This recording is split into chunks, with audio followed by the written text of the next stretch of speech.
Again time to hi kêu ngồi chung hoàn gian khang lại chín ready Matthew ready Matthew mẹ cô tiêu lăng không phải cái nào tôi la căn sáng cái này ta cho các bạn tôi mẹ thích tôi la căn sáng cái này ta kẻ ngồi chính hòn gian không lại xin kẻ ngồi ngã bên ba thêm vang tì là hùng cùng hàn sal và sổ dễ nghe sal và sổ dễ nghe ba thêm vang tì là hùng cùng hàn sal và sổ dễ nghe Van tiêu chân kỳ cha he ô ven kê mà nei mô dê on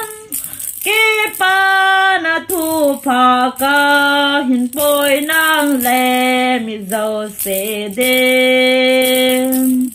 nang lê mi dâu se đi pa ca hin bôi nang lê mi dâu se đê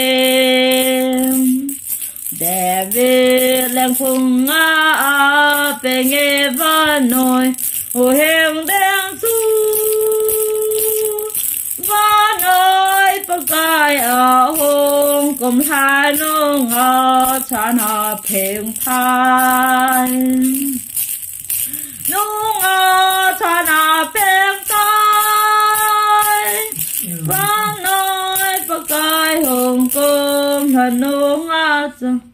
vang nói bạc gai hồng công thần nông cha na biển tai để leo chân gần ăn cơm sung vân quần áo sen chu Pon sia kizil mo vi na te hi jo Krista hi jo Krista hi va noi pakai Pon sia kizil mo vi na te hi jo Krista hi se do vun van til họ chân va na la sa vi va noi pa thiên so no nom hen mi hem lung mong so hem mi hem lung mong so hem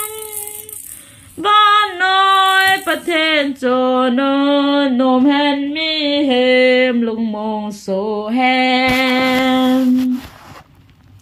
no kate sorry chung nong pa ten lo pi hen le ya cham na leng hem va le se ke zo